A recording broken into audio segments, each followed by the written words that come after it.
The voicemail came in at 6:12 a.m., 36 hours before my wedding.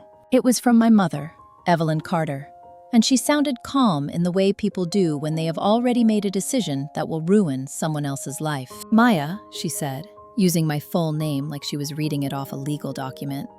"We need to talk today.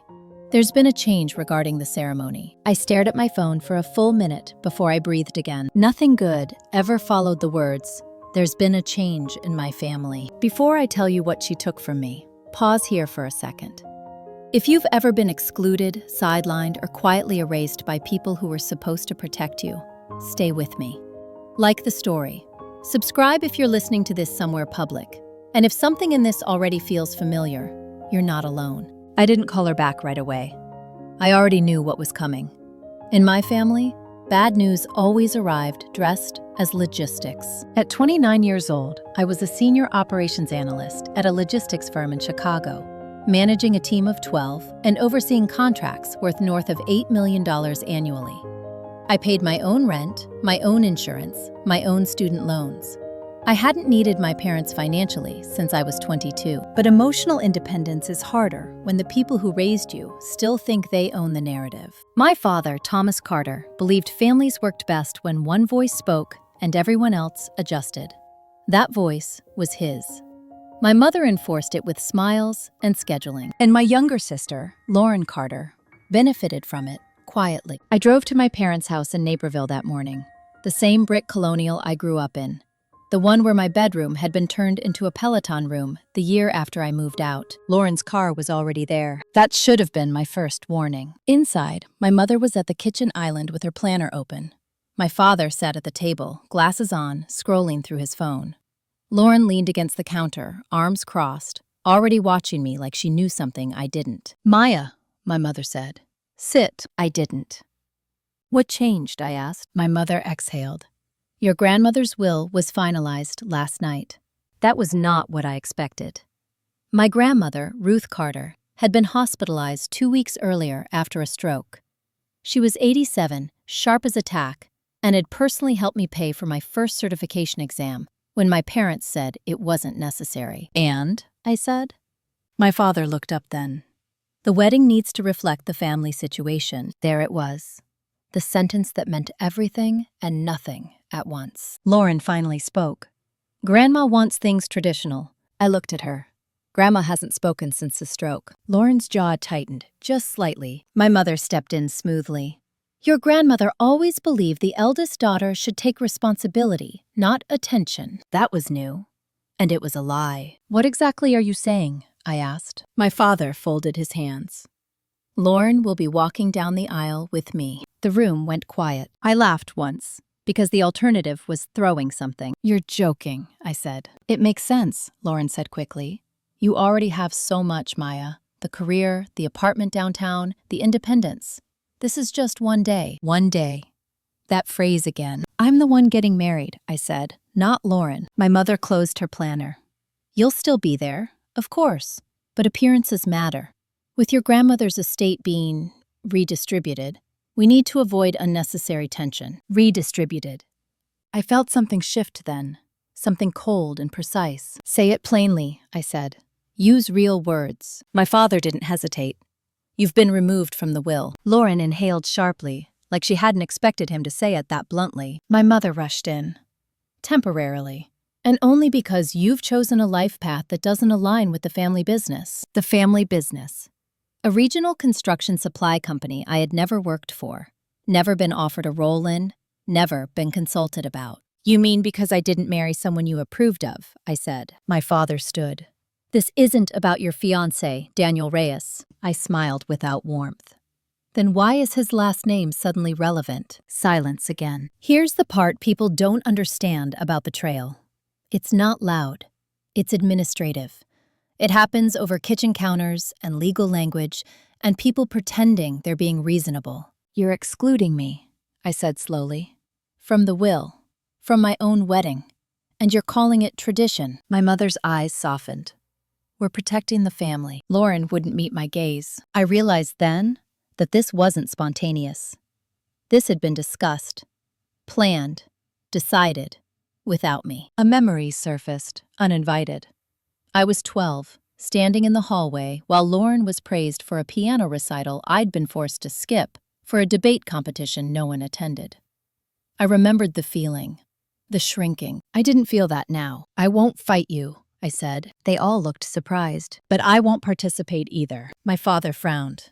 Don't be dramatic. I won't attend the rehearsal dinner, I continued. I won't walk behind my sister like a guest at my own wedding. And if you think this ends quietly, you're mistaken. Lauren finally looked up. What does that mean? I picked up my purse. It means you've mistaken my silence for consent for the last time. I left before they could respond. Outside, I sat in my car and let the engine run. My hands were steady.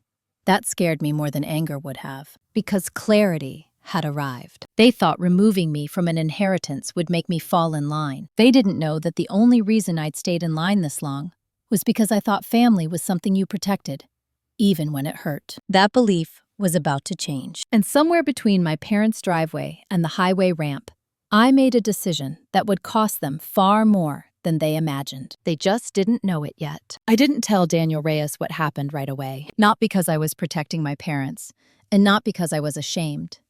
I needed to hear the story in my own head first, without anyone softening it or reframing it for me. That's something you learn when you grow up in a family like mine.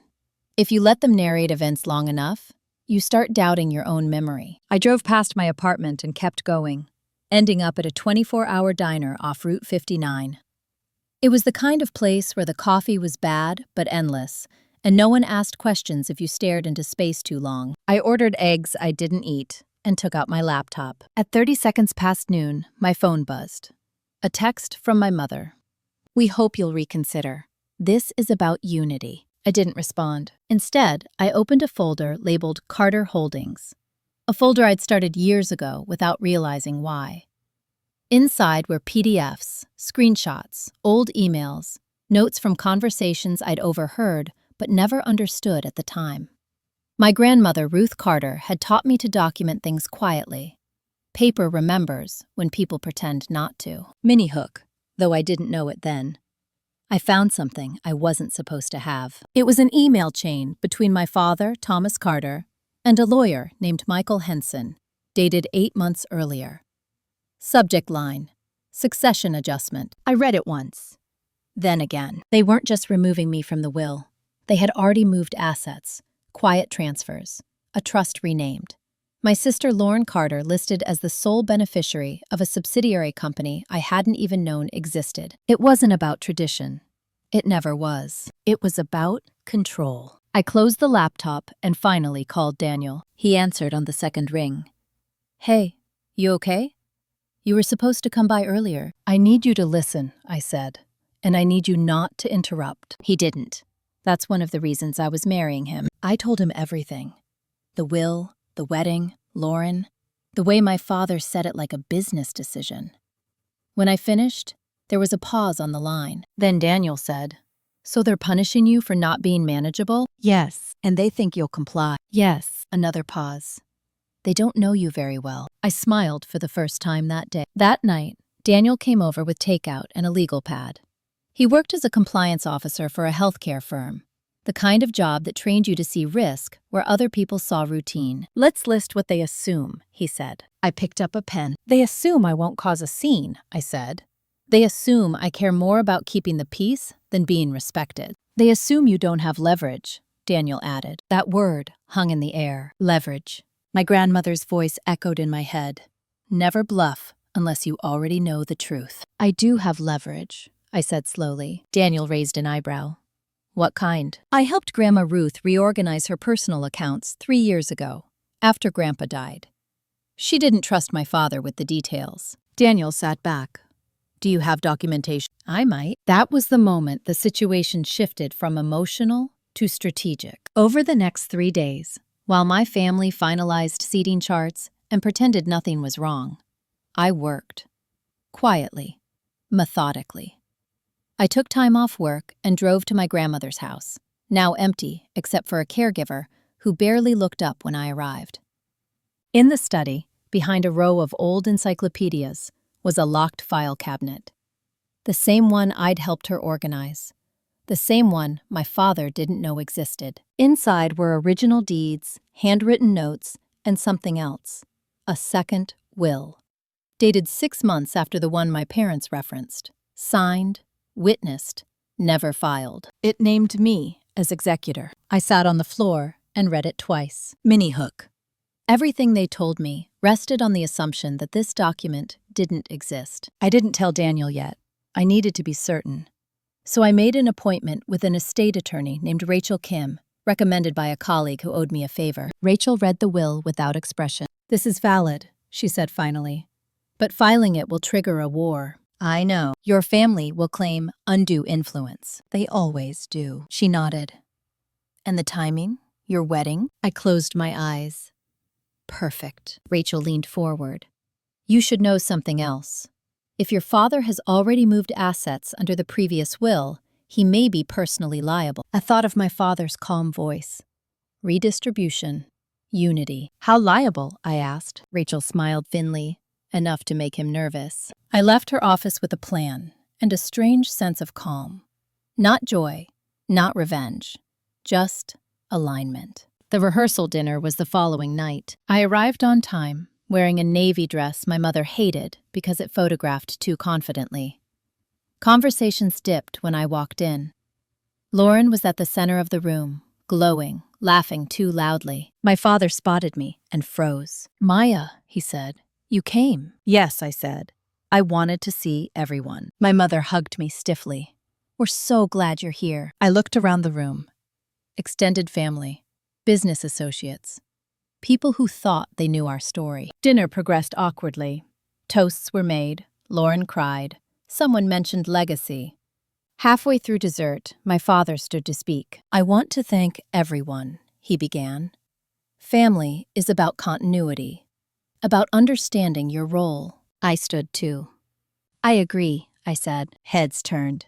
Daniel squeezed my hand under the table. "There's been some confusion," I continued calmly, "about roles, about decisions made without full information." My father's smile tightened. "But tonight isn't the time," I added. "Tomorrow is." A ripple moved through the room. My mother whispered, "Maya, don't." I sat back down. Later, in the parking lot, Lauren cornered me. "What are you doing?" she hissed. "You're embarrassing everyone." I looked at my sister, really looked at her. The way she stood slightly behind me, the way she waited for permission even now. "I'm telling the truth," I said. "You should ask yourself why that feels dangerous." She opened her mouth to respond, but my father appeared. "Go inside, Lauren," he said. "I'll handle this." He turned to me. "You think you can threaten us?" "No," I said. "I think I can introduce facts." His eyes narrowed. "You won't win." I smiled. "I don't need to." That night, I slept better than I had in weeks, because the next day was my wedding, and also the day I planned to file my grandmother's will. My family thought they were walking into a ceremony. They had no idea they were walking into a reckoning. The morning of my wedding arrived clear and cold, the kind of late October air that makes everything feel sharper than it should. I woke up before my alarm, fully dressed in awareness before my feet touched the floor. This wasn't nerves. This was readiness. Daniel Reyes was already up, standing by the window of the hotel suite, buttoning his shirt with the steady hands of someone who trusted process. He looked at me through the reflection in the glass. "You're quiet," he said. "I'm focused." He nodded. Same thing, different cost. I smiled faintly. At 9:15, my phone buzzed. A text from Rachel Kim. "Filed. Clerk stamped. Copies secured." That was it. The second will, my grandmother Ruth Carter's real final intentions, was now a matter of public record in DuPage County. Mini hook. Everything my family had built their confidence on officially stopped existing at 9:14 a.m. I didn't reply. I didn't need to. By 10, my mother Evelyn Carter was knocking on the suite door like nothing had happened. She stepped inside, eyes scanning the room, assessing. My dress hung by the window, ivory silk, clean lines, no lace. Practical elegance. She'd never liked that about me. "You look calm," she said. "I am." She hesitated. "Your father's already downstairs, I assume." She clasped her hands. "Maya, whatever you're planning, today isn't the day." I met her gaze. Today is exactly the day. Her mouth tightened. You don't understand the consequences. I thought of the file cabinet, the second mortgage I'd recently uncovered, the email chain with Michael Henson. I understand them better than you think, I said. She studied me, really studied me, as if searching for the daughter who used to fold under tone alone. She didn't find her. The ceremony venue was a restored estate just outside Oakbrook. Stone archways, manicured lawns, the kind of place my family liked because it looked expensive without being new. Guests arrived in clusters. Hugs, smiles, the soft hum of expectation. Lauren Carter stood near the front, already dressed. My father, Thomas Carter, beside her, his hand resting on her arm possessively. They looked prepared, confident. I noticed something else. Michael Henson was there. My father's lawyer stood near the aisle, whispering urgently into his phone. Minnie Hook. Lawyers don't attend weddings unless something is wrong. When the music started, the coordinator gestured for us to line up. There was a pause. Lauren looked around. Isn't Dad supposed to walk, Maya? The coordinator glanced at the clipboard, confused. My father straightened. Change of plan, he said smoothly. Lauren first. A murmur rippled through the front rows. I stepped forward before anyone could recover. No, I said. Every head turned. No, I repeated, louder. There has been no change. My mother gasped quietly. This is not the time, my father said through his teeth. I disagree. I turned to the coordinator. Proceed as planned. The coordinator hesitated. Ms. Carter, we were instructed, by someone who no longer has authority, I said calmly. Michael Henson moved quickly toward us. Thomas, he hissed. We need to talk. Now. My father ignored him. You're making a scene. No, I said. I'm ending one. Rachel Kim appeared at the edge of the aisle, briefcase in hand. She hadn't been invited. She didn't need to be. She approached my father and handed him a folder. What's this? He snapped. File documentation, Rachel said evenly. You've been served. The guests leaned in, curiosity overpowering politeness. My father opened the folder, his face drained of color. Lauren whispered, Dad? This isn't possible, he said. The will was finalized. Rachel tilted her head. You're referring to the earlier version. This one supersedes it. He looked at me then. Really looked. You did this? He asked. Yes. Silence pressed down hard. This ceremony will continue, I said to the coordinator, but not under false pretenses. Michael Henson cleared his throat. Thomas, we need privacy. No, I said again. We don't. I turned to the guests. I won't take much of your time, I said, but I won't pretend today is only about celebration. It's also about truth. My mother shook her head. Maya, please. For years, I continued, decisions about me were made without me. Today, that stops. Rachel stepped forward. Mrs. Ruth Carter's final will names Maya Carter as executor and primary beneficiary of her personal estate, including controlling interest in Carter Aggregates South. Gasps. Whispers. A cousin dropped a program. That's a mistake, Lauren said. She wouldn't. I looked at my sister. She did. And effective this morning, Rachel added.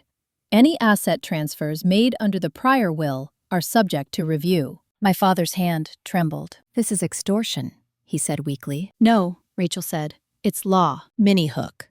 The power dynamic in the room inverted in real time. I didn't raise my voice.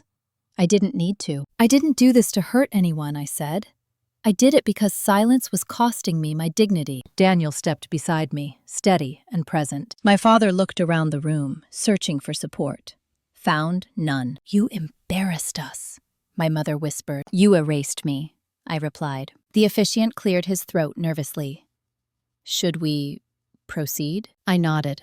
Yes. The ceremony resumed, subdued, fragile, but real. As I walked down the aisle, alone and upright, I didn't look at my father. I didn't need to.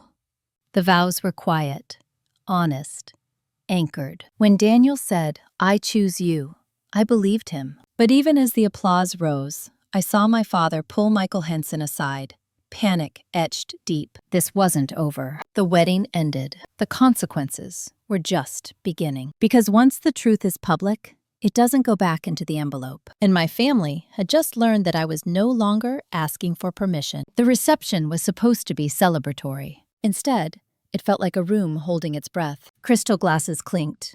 A jazz trio played too softly. People smiled with the kind of stiffness reserved for funerals disguised as parties.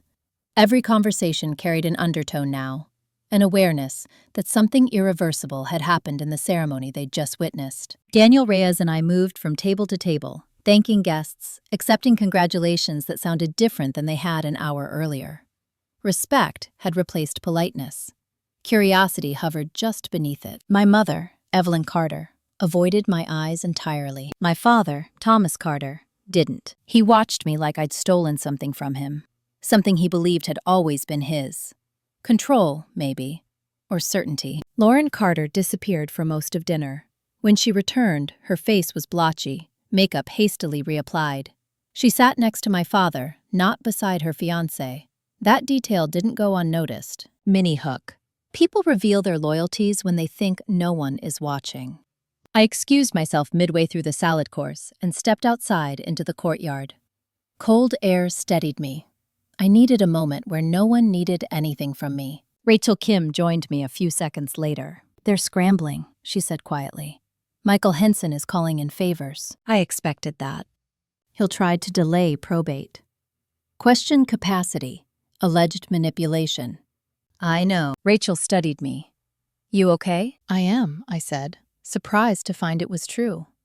"But they're not done." "No," she agreed. "And neither are you." She left me with that. Inside, the first toast began.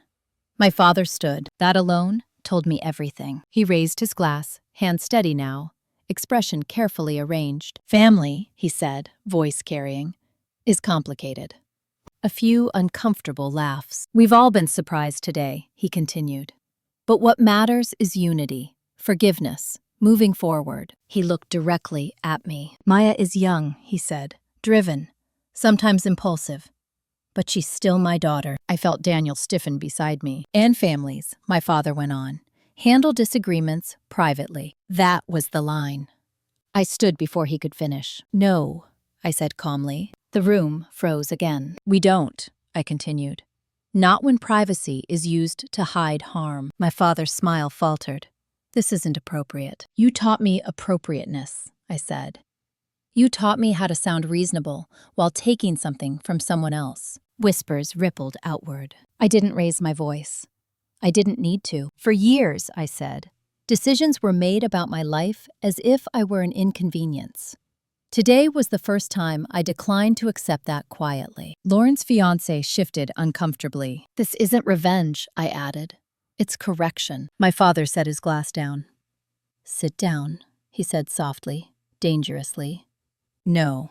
That single word felt heavier than everything else. I turned to the guests. "If anyone here feels uncomfortable, I understand. You were invited to a wedding, not a reckoning. But this moment exists whether we acknowledge it or not." I looked back at my father. "You don't get to erase me and then ask for forgiveness on your schedule." Silence. Then applause. It started with one person, an aunt on my mother's side. Then another. Not loud, not celebratory, just acknowledgement. My father's face hardened. He didn't speak to me again that night. The next morning, the fallout began. At 8:03 a.m., I received an email from Michael Henson. Subject: Urgent probate matter. At 8:07, a voicemail from my mother. At 8:12, a text from Lauren. "We need to talk."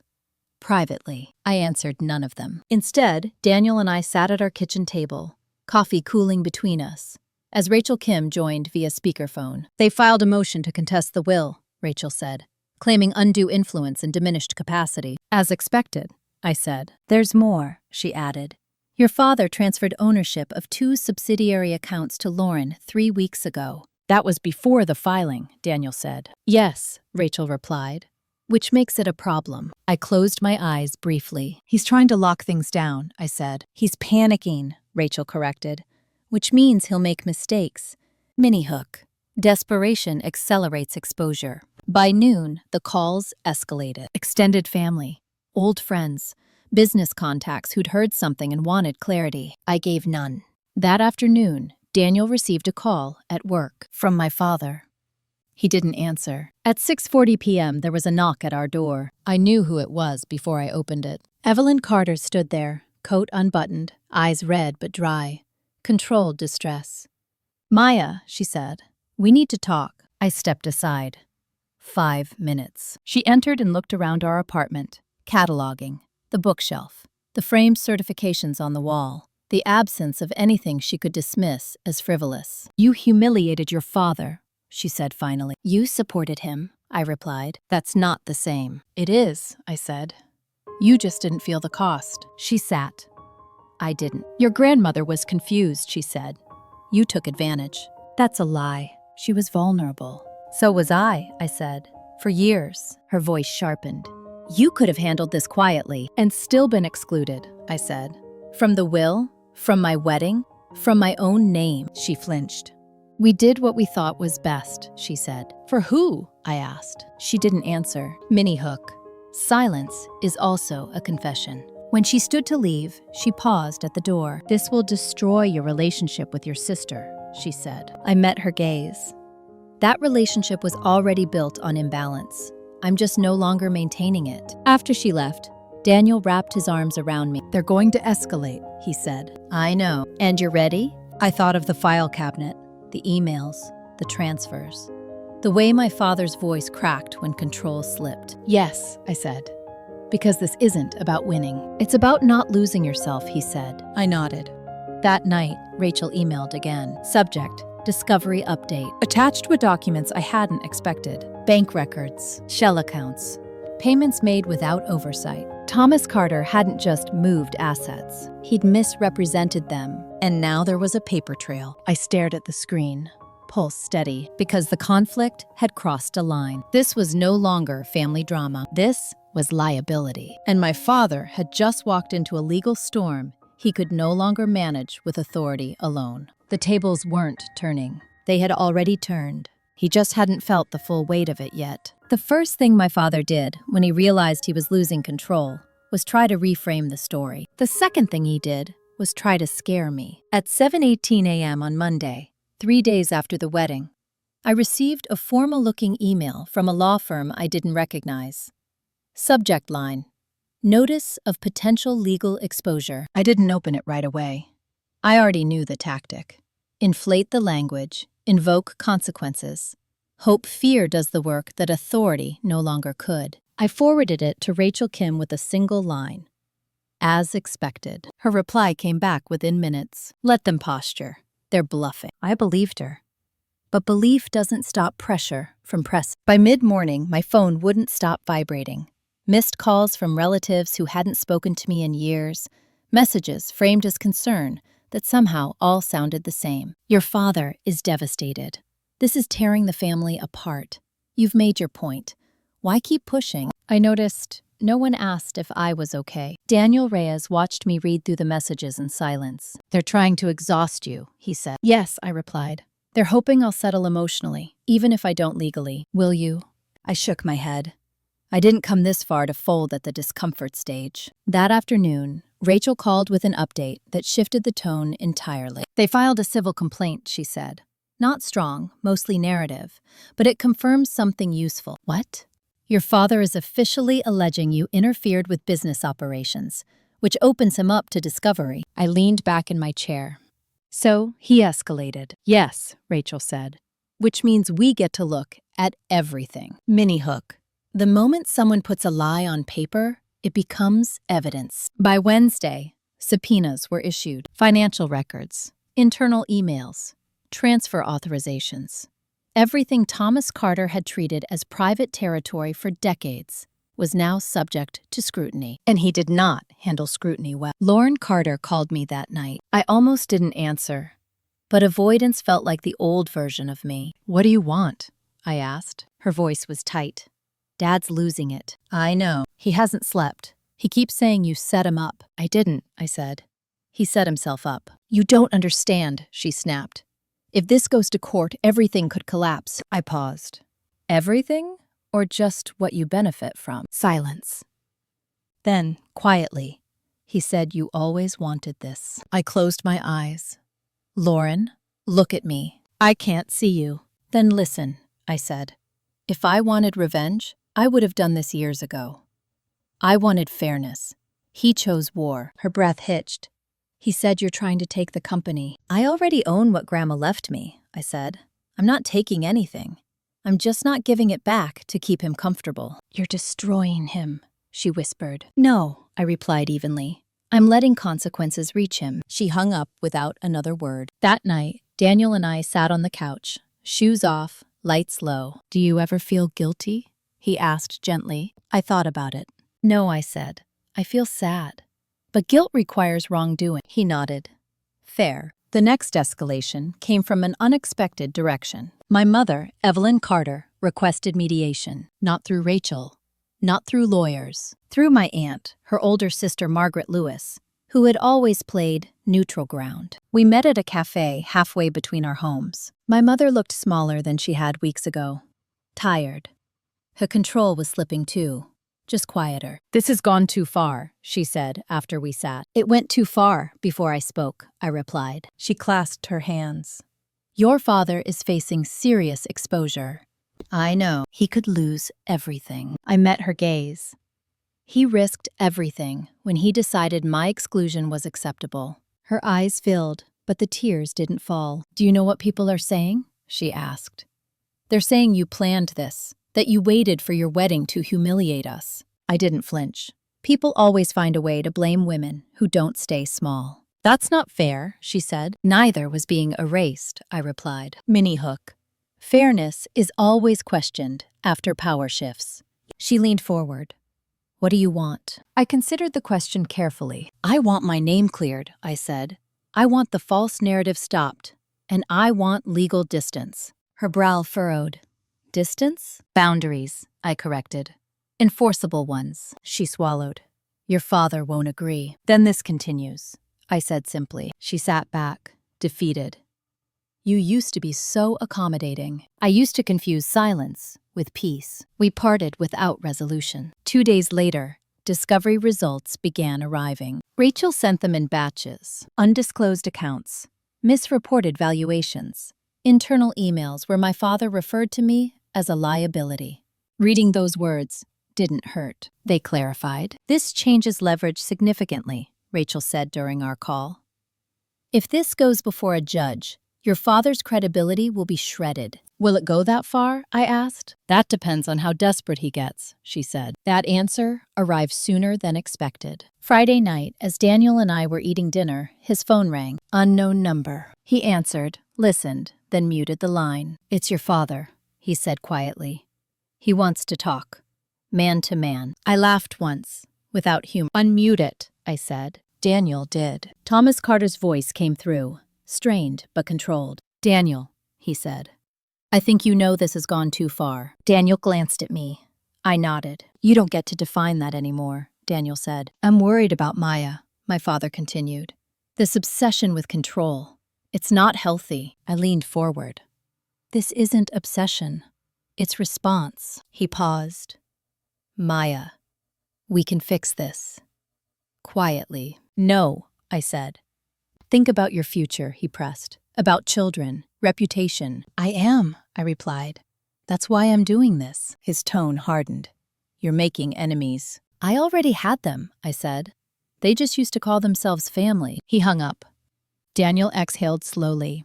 That was a threat. Yes, I said. And a weak one. Rachel's email came in an hour later. Subject: settlement offer received. I opened it. Thomas Carter was offering money. A percentage. Conditional silence. I read it twice. Then I forwarded it back with one line. Rejected. Proceed. If you're listening to this and you've ever been offered comfort in exchange for your dignity, pause here. Like, subscribe, and ask yourself what silence has already cost you. Because I was done negotiating with fear, and the next move wouldn't be emotional. It would be final. Once the settlement offer was rejected, the tone changed. Not publicly. Not yet. But behind the scenes, everything accelerated. Rachel Kim called me first thing Monday morning. Your father retained a forensic accounting firm. That was inevitable, I said. Yes, she replied. But he didn't retain them to review his own exposure. I waited. He's trying to build a counter-narrative, alleging you siphoned influence, pressured your grandmother, Manipulated timing. So he's rewriting history. He's trying to, Rachel said, which tells me something important. What? He's scared. Fear doesn't always look like panic. Sometimes it looks like overconfidence layered too thick. By midweek, the story began leaking, not in headlines, in whispers. A former colleague messaged me, asking if everything was okay. A distant cousin posted something vague about greed destroying families. Someone forwarded me a screenshot of a private Facebook group where my name was being discussed, like a cautionary tale. I didn't respond. Instead, I went to work. At 30, I had just been promoted to Director of Process Optimization at my firm, overseeing cross-regional operations. My days were built around identifying inefficiencies, tracing cause and effect, eliminating waste. Family systems weren't that different from corporate ones. They just hid their rot better. Mini hook. Once you see patterns clearly, emotion stops being a liability. Rachel and I met Thursday afternoon in her office. The room smelled faintly of coffee and printer toner. Calm, orderly. She slid a folder across the table. This is what your father doesn't know, you know. Inside were internal Carter aggregates emails, uncovered during discovery.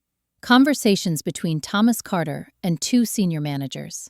Discussions about reallocating funds, about shielding assets before probate finalized. This isn't aggressive tax planning, Rachel said. This is misrepresentation. Criminal? I asked. She nodded once. Potentially. I exhaled slowly. So if this goes to trial, he risks more than losing, she finished. He risks exposure. I thought of the man who used to correct my grammar at the dinner table, who once grounded me for questioning his math. The man who believed authority was the same as accuracy. What's our next move? I asked. Rachel leaned back. We wait. That surprised me. For what? For him to make another mistake, she said. And he will. She was right. He always did. The call came Friday night, from my mother. Her voice sounded brittle, the way glass does before it cracks. Your father is considering stepping down, she said. From what? I asked. The company, she said. Temporarily. I said nothing. He says it might calm things down. Or protect him, I replied. She sighed. You've always been too smart for your own good. I didn't take the bait. Is that all? I asked. There was a pause. Lauren is struggling. That caught my attention. How? She didn't know about the accounts, my mother said quietly. Or the emails. I closed my eyes. So now she's realizing what she inherited, I said. Yes, I felt something then. Not satisfaction, not pity, distance. She made her choices, I said. So did he. When the call ended, I sat in silence for a long time. Daniel joined me on the couch, handing me a glass of water without a word. He'd learned when to speak and when not to. They're fracturing, he said gently. Yes, I replied, and they're blaming me for the cracks that were already there. That weekend, the pressure turned personal. A package arrived at our door. No return address. Inside was a photo album. My childhood. Birthdays, holidays, Christmas mornings where I sat slightly apart while Lauren opened gifts. Notes in my mother's handwriting. Look how happy you were. Daniel flipped through it once and stopped. This is manipulation, he said. Yes, I agreed. But it's also evidence. He looked at me. They're trying to remind me who I used to be, I continued. Someone who accepted less. I closed the album and slid it into a drawer. That night, Rachel emailed again. Subject: deposition scheduled. Thomas Carter would be deposed the following Wednesday. Under oath. I slept deeply for the first time in weeks. The deposition was held in a downtown office building. Glass and steel and quiet authority. I wasn't required to attend, but I did. I sat in a separate room, watching the feed. My father looked older, smaller. The confidence that once filled rooms now leaked out between questions. Mr. Carter, Rachel's colleague asked, were you aware of the existence of the second will? No, he said quickly. Then how do you explain this email? The screen filled with his words. Succession adjustment. Contingency planning. He swallowed. That was hypothetical. Was it hypothetical when you transferred funds 3 weeks before the wedding? I was advised. By whom? Silence. Mini hook. Silence under oath is never neutral. By the end of the session, his attorney requested a recess, twice. Afterward, Rachel met me in the hallway. He contradicted himself, she said. multiple times. What happens now? She smiled, just slightly. Now we let the weight settle. The fallout was swift. The board of Carter Aggregates requested explanations. A regional bank froze a line of credit pending review. My father's temporary step-down became indefinite. Lauren texted me that night. I didn't know, I swear. I stared at the message for a long time. Then I typed back, I believe you didn't know everything.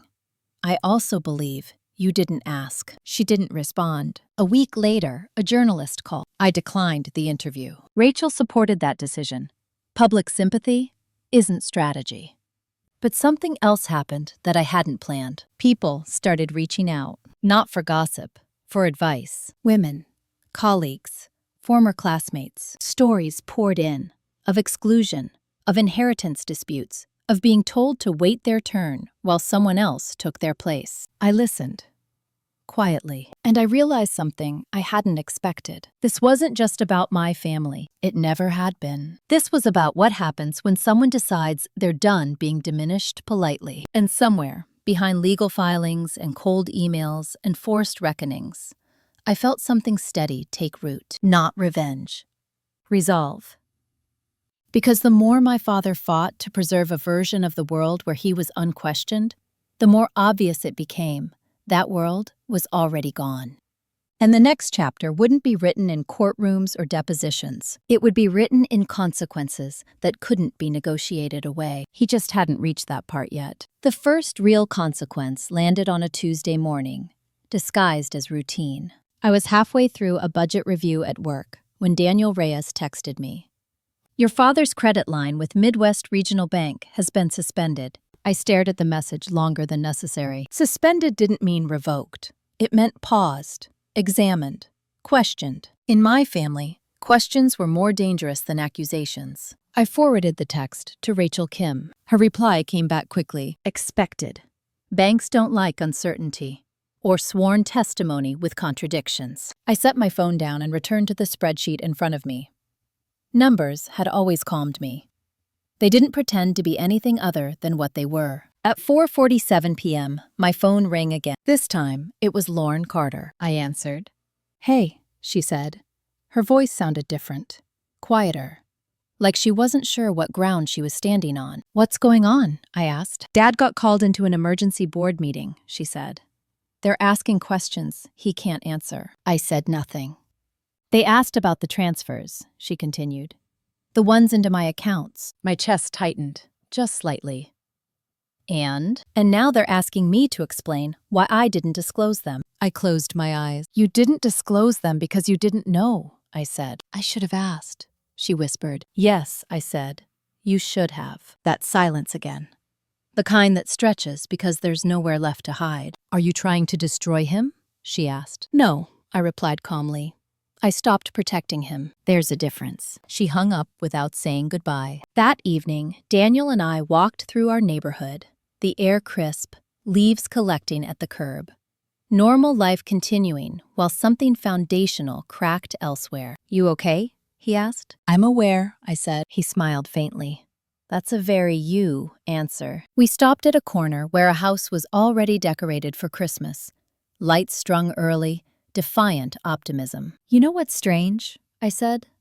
I used to imagine confrontation would feel explosive, loud, final. And? Daniel asked. It feels administrative, I said, like closing accounts. He nodded. Because you're not fighting anymore. You're exiting. That landed. Mini hook. Exiting a toxic system feels threatening to the people who depend on it. 2 days later, my mother, Evelyn Carter, showed up at my office. Not the lobby, the floor. She stood there in her tailored coat, clutching her purse like it was the last familiar thing she had left. My assistant buzzed me. Your mother is here. She says it's urgent. I didn't hesitate. Send her in. She entered slowly, eyes scanning the space.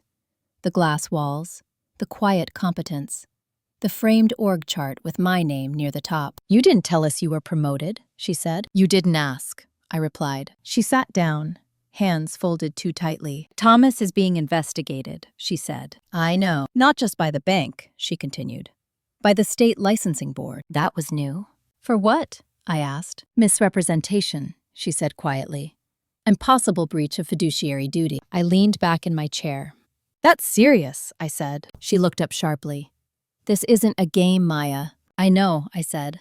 "That's why I didn't start it." Her lips trembled. "He could lose the company." "He risked that," I said evenly. "And your sister," she added. "They're looking at her involvement." That one hit differently. "Is she being charged?" I asked. "No," my mother said quickly. "Not yet, but they're asking questions." I exhaled slowly. "I didn't want this to touch her," I said. "But it did," my mother replied, because she stood where he told her to stand. I nodded once. Acceptance, not agreement. "You could stop this," she said suddenly. "You could make it go away." I looked at her. "Tell them it was a misunderstanding, that you forgive him." "Forgiveness doesn't erase evidence," I said. "And silence doesn't reverse sworn statements." Her voice cracked. "He's your father." "And I was his daughter," I replied, until it became inconvenient. She stood abruptly. "You're cold." "No," I said. "I'm done being warm for people who burn me." She left without another word. That night, Rachel called. "Your father's counsel reached out again," she said. "They want mediation." "On what terms?" I asked. "Full asset separation," she replied. "He steps away from anything tied to your grandmother's estate. You agree not to pursue further action." I considered it. "And the misrepresentation?" I asked. "That's no longer in your control," she said. "That's regulatory." I closed my eyes. So even if I wanted to protect him now, I couldn't. "No," Rachel said. "That window closed when he lied under oath." I thought of all the times he'd corrected my tone, my posture, my choices. All the times he'd said consequences were for people who didn't plan ahead. "Tell them I'll consider it," I said. "After Thanksgiving." Rachel paused. "That's strategic." "Yes," I replied. "And honest, because Thanksgiving was the next battlefield." The family had already planned it. Same house, same table, same unspoken rules. And now, everyone knew the truth was sitting in the middle of it. Mini hook. Holidays don't heal fractures. They expose them. The invitation arrived 3 days later. Group text. Carefully worded. "We think it would mean a lot to have everyone together this year. No apology. No acknowledgement. Just expectation." Daniel read it over my shoulder. "Do you want to go?" he asked. I thought about the album, the emails, the deposition transcript. "Yes," I said. He raised an eyebrow. "Are you sure?" "Yes," I repeated, "because this time I won't be seated where they place me." Thanksgiving wasn't about turkey or tradition. It was about who would speak first and who would finally be forced to listen. They thought the worst had already happened. They were wrong. Thanksgiving morning arrived gray and sharp, the kind of weather that stripped things down to their outlines. Daniel Reyes and I drove to my parents' house in silence. Not tense silence, prepared silence. The kind you have before a meeting where the outcome is already determined, even if no one else knows it yet. When we pulled into the driveway, 3 cars were already there. Lauren Carter's, my Aunt Margaret Lewis's, and my father, Thomas Carter's, parked closer to the garage than usual, like proximity could still signal authority. The house looked the same, wreath on the door, candles in the windows, normalcy curated carefully. Inside, the smell of roasted turkey and denial hung thick. My mother, Evelyn Carter, greeted us first. Her smile was practiced, controlled. She hugged me lightly, like I might bruise. "I'm glad you came," she said. "So am I," I replied. And I meant it, in a way she didn't expect. Lauren stood near the kitchen island, hands wrapped around a mug she wasn't drinking from. She looked up when she saw me, hesitated, then nodded once. "Hi," she said. "Hi," I replied. My father stayed in the living room, seated, arms crossed, television muted. The news ticker crawled along the bottom of the screen, talking about markets and regulation. He didn't look at me. Mini hook. Silence can be louder than confrontation when everyone knows why it exists. Dinner was served at 2 o'clock. We sat in the usual places. Daniel beside me, Lauren across, my father at the head of the table. By habit, not agreement. Conversation stayed shallow at first. Weather, traffic, a neighbor's renovation. No one mentioned the investigation, or the bank, or the will. Halfway through the meal, my Aunt Margaret cleared her throat. "Well," she said, forcing brightness, "it's good to have everyone together." My father took that as his cue. "We've all been through a lot," he said. and I think it's time to focus on healing." I didn't interrupt. "I made mistakes," he continued carefully. "But families don't survive by tearing each other apart." Lauren stared at her plate. "This isn't about survival," I said calmly. "It's about accountability." My mother's fork paused mid-air. Thomas looked at me. Really looked this time. His eyes were tired, defensive, calculating. "You've made your point," he said. "The damage is done." "No," I replied. "The damage was done quietly, long before I spoke." He shook his head. "You could still stop this." "I already told you," I said. "That option passed." His voice sharpened. "You want to see me ruined?" "No," I said evenly. "I want the truth acknowledged." Lauren looked up sharply. "What does that even mean?" I turned to her. "It means admitting that I was excluded intentionally, that assets were moved without transparency, that narratives were shaped to keep me compliant." Silence pressed in again. My father set his napkin down. "And if I say that, then we're speaking honestly for the first time," I replied. "And if I don't, then this conversation ends," I said. "And the next one happens in courtrooms and boardrooms, without sentiment." My mother whispered my name. "Maya, please." I met her gaze. "This isn't cruelty. This is clarity." My father leaned back, jaw tight. "You always wanted more." "Yes," I said. "And you always decided how much I was allowed to want." That landed. Lauren's hands trembled slightly.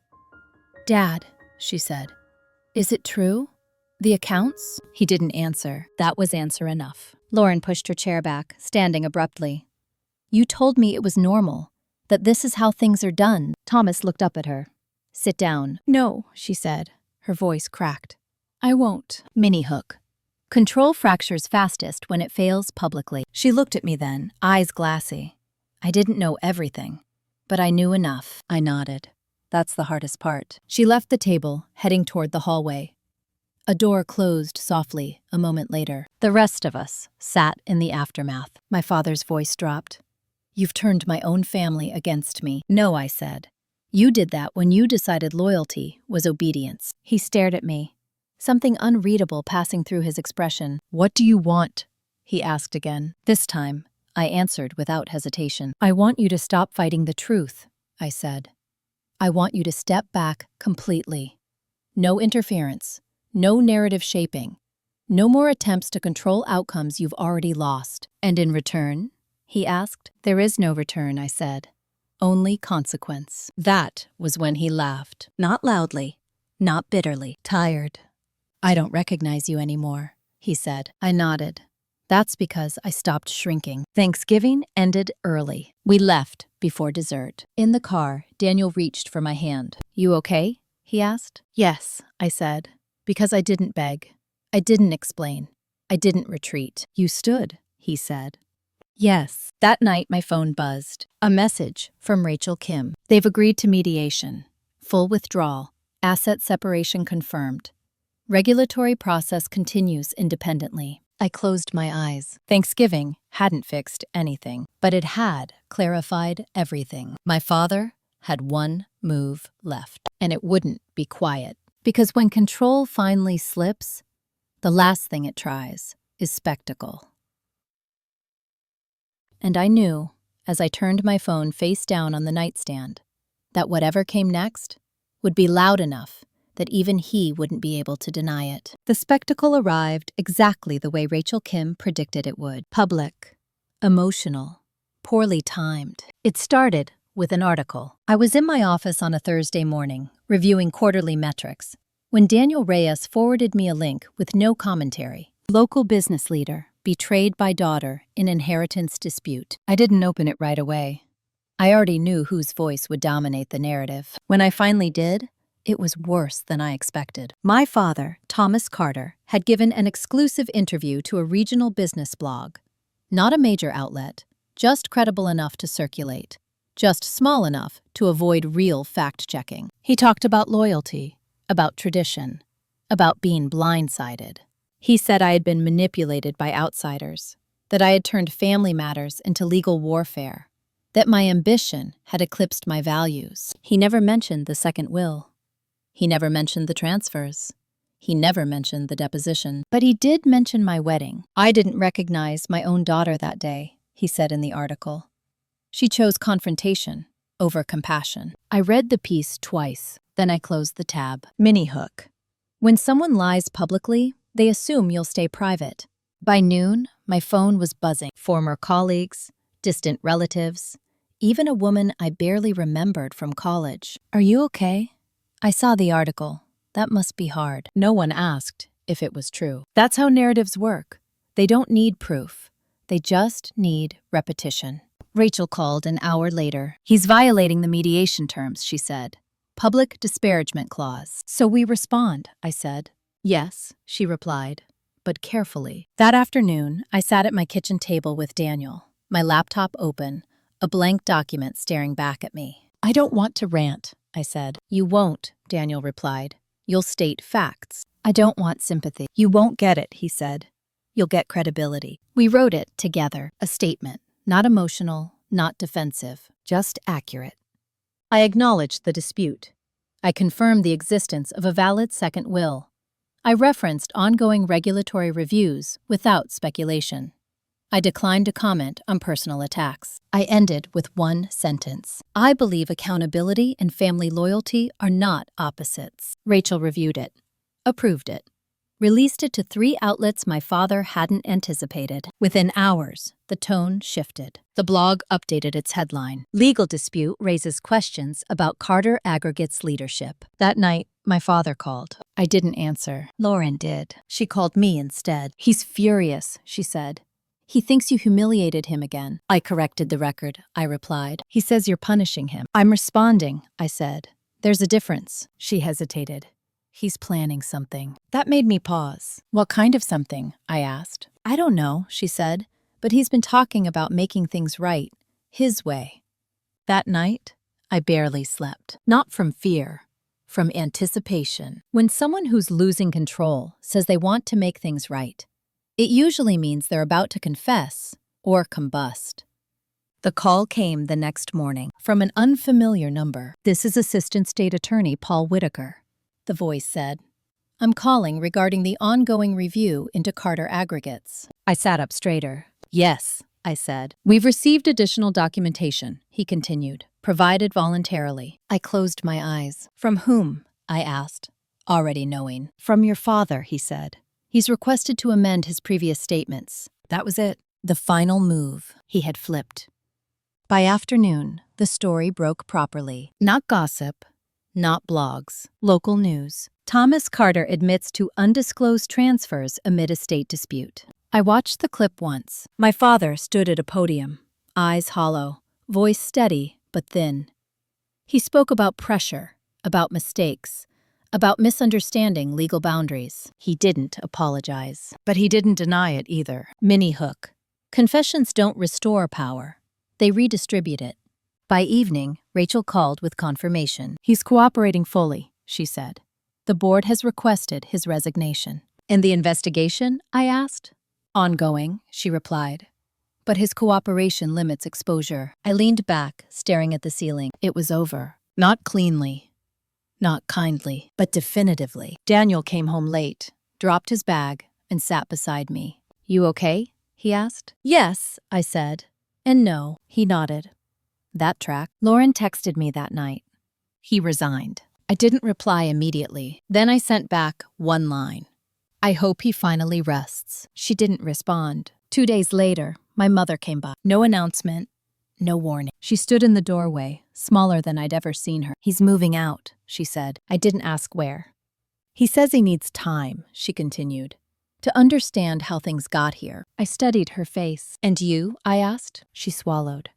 I'm tired of understanding things too late. That was the closest she came to an apology. Before she left, she hesitated. You didn't have to do it this way, she said. I met her gaze. I did. After she left, Daniel poured us wine. We sat quietly.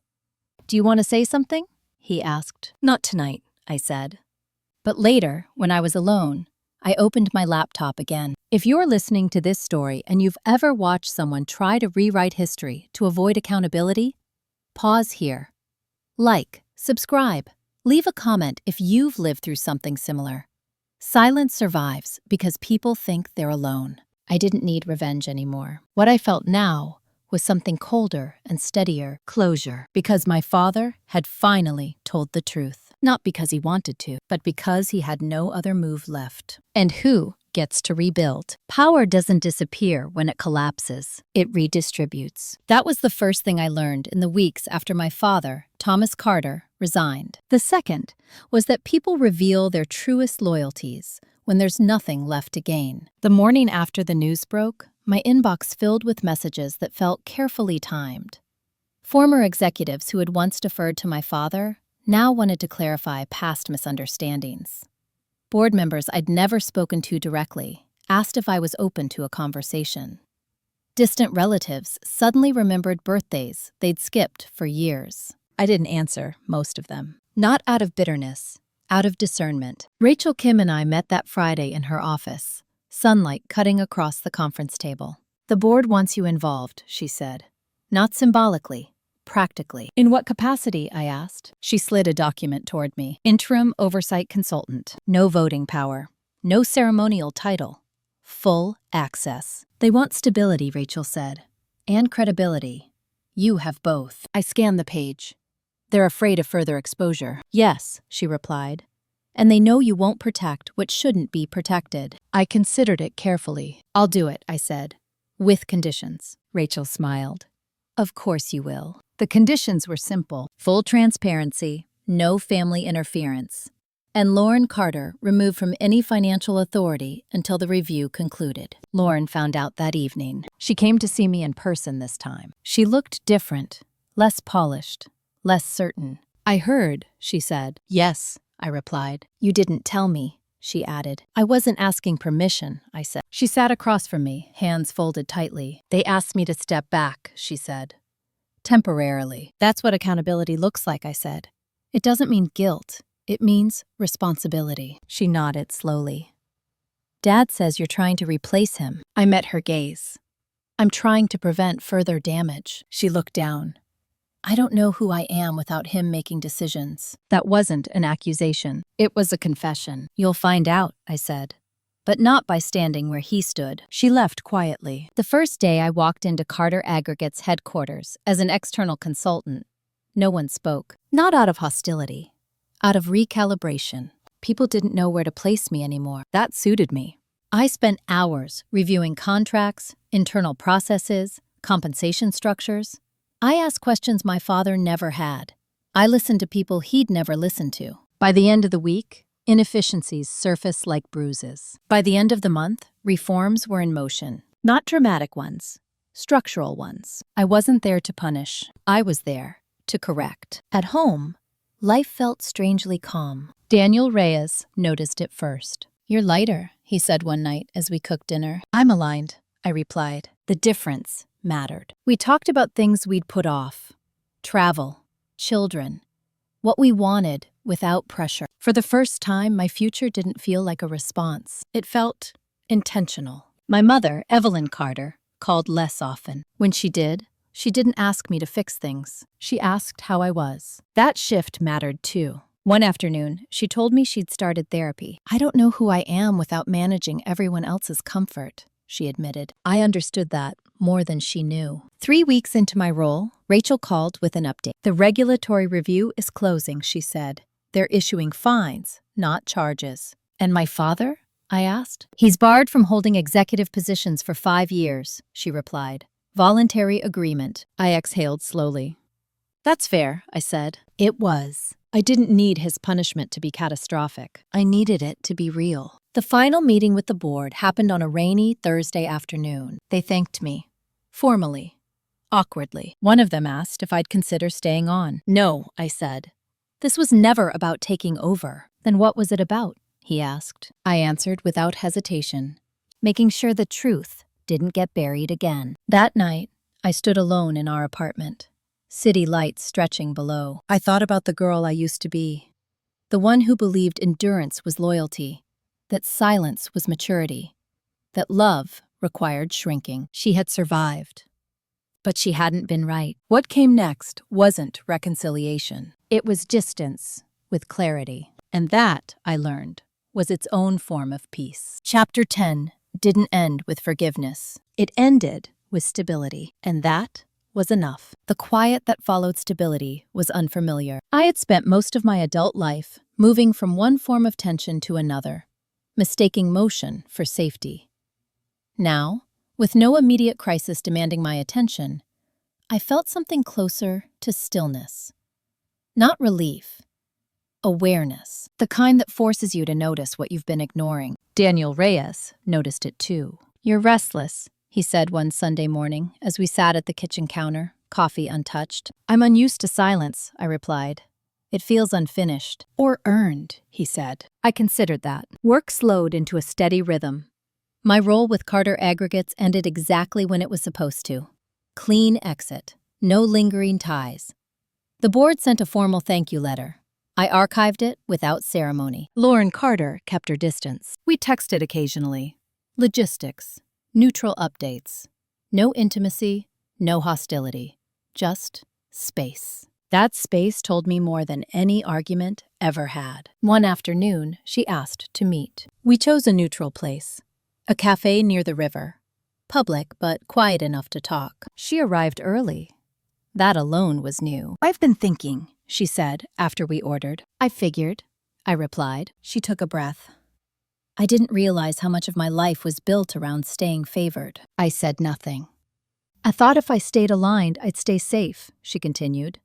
I didn't see how conditional it was. I nodded once. That's how favoritism works. It feels like security until it doesn't. She looked at me carefully. "Do you hate me?" "No," I said honestly.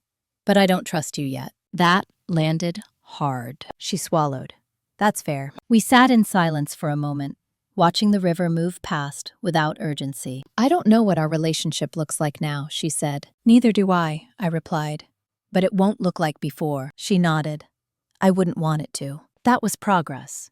Not healing, but honesty. My father, Thomas Carter, didn't reach out. I heard about him through other people. He'd sold the house, downsized, started attending meetings he used to mock. He told acquaintances he was focusing on self-reflection. I didn't ask for details. Distance wasn't punishment. It was boundary. My mother, Evelyn Carter, reached out more, sometimes just to talk about small things. A book she was reading, a recipe she'd failed at. Her voice sounded less managed, more uncertain. "I think I spent my life smoothing over conflict," she said once, and forgot to ask whether it deserved to be smooth. I understood that too. One evening, Daniel and I sat on the couch, papers spread out between us. Travel plans, a potential move, conversations we'd postponed while everything else burned. "What do you want next?" he asked. The question didn't feel loaded. That was new. "I want a life that isn't built around reaction," I said. "I want forward motion that isn't fueled by proving anything." He smiled. "That sounds like freedom." "Yes," I said. "It does." A week later, I received a letter in the mail, handwritten, from my father. I didn't open it immediately. I let it sit on the counter for a full day. When I finally did, it was short. No excuses, no defenses. He wrote that he'd spent years believing control was the same as care, that losing everything he'd protected had forced him to examine what he'd neglected, that he didn't expect forgiveness, but wanted me to know he was trying to understand. He ended with one sentence: "I'm learning too late, but I am learning." I folded the letter carefully and placed it in a drawer, not as closure, as record, because accountability doesn't require reconciliation, and growth doesn't demand access. The last thing that surprised me was how little satisfaction I felt. There was no victory lap, no surge of triumph, just a quiet certainty that I had chosen myself without cruelty. That mattered more than applause. One night, as Daniel and I prepared for bed, he asked me something I hadn't expected. "Do you miss them?" he asked. I thought about it.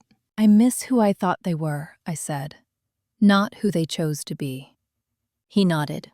"That's grief," he said. "Yes," I replied, "but it's clean grief, not confused." That difference mattered. As the year closed, invitations came and went. Holiday gatherings adjusted, traditions rewritten or abandoned. I didn't rush to replace them. Some spaces are meant to stay open. It brought clarity. And clarity, I learned, is what makes the next chapter possible. Because when you stop fighting to be included, You finally get to decide where you belong. The year ended quietly. No dramatic reunion. No last-minute reversal. No moment where everything snapped neatly into place. Instead, life settled into something honest. Daniel Reyes and I moved in early January. Not far, just enough to signal a new chapter, without pretending geography could fix history. A smaller place, fewer rooms, more intention. We hosted our first dinner there, with friends who had watched everything unfold from a respectful distance. No family politics, no subtext, just people who showed up because they wanted to. That mattered more than I expected. Work continued. I accepted a new role 3 months later, Vice President of Strategic Integration at a mid-sized firm expanding nationally. 32 years old, 180 employees under my purview. Real responsibility. No legacy attached. When I signed the contract, I didn't think of my father. That was how I knew I was free. Lauren Carter reached out in the spring. Not with drama, not with guilt, with effort. She told me she'd enrolled in a graduate program. Finance, but not construction. Her choice. She said she was learning what it meant to make decisions without checking if someone else approved first. I don't expect us to be close, she said during our call. I just didn't want distance to mean silence forever. I appreciate that, I replied. And I did. We met for coffee once a month after that. No forced intimacy, no pretending. Just two adults learning who they were without hierarchy. My mother, Evelyn Carter, kept going to therapy. She stopped asking me to fix things. She stopped defending my father when his name came up. One afternoon, she said something I never thought I'd hear. I should have protected you more. I didn't rush to comfort her. I let the truth sit where it belonged. My father never asked to meet. He sent one more letter, months later. Longer this time, more reflective, still careful. I didn't reply. Not because I was angry, because not every chapter needs a response. What surprised me most wasn't how much my life changed. It was how little noise it made when it did. No applause, no reckoning scenes, no victory speeches, just alignment. One evening, Daniel and I sat on the balcony, the city humming below us.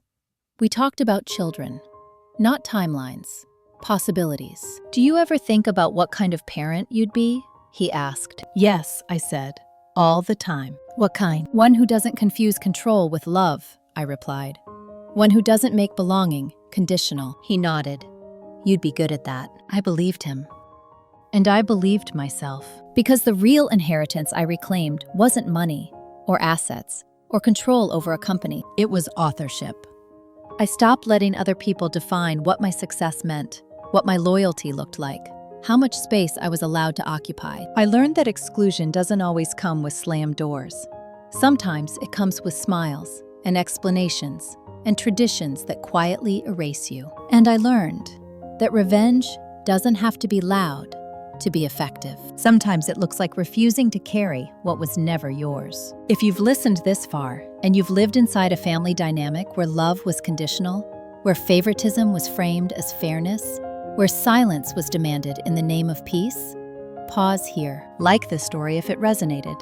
Subscribe if you want more stories about boundaries, delayed justice, and choosing yourself without cruelty.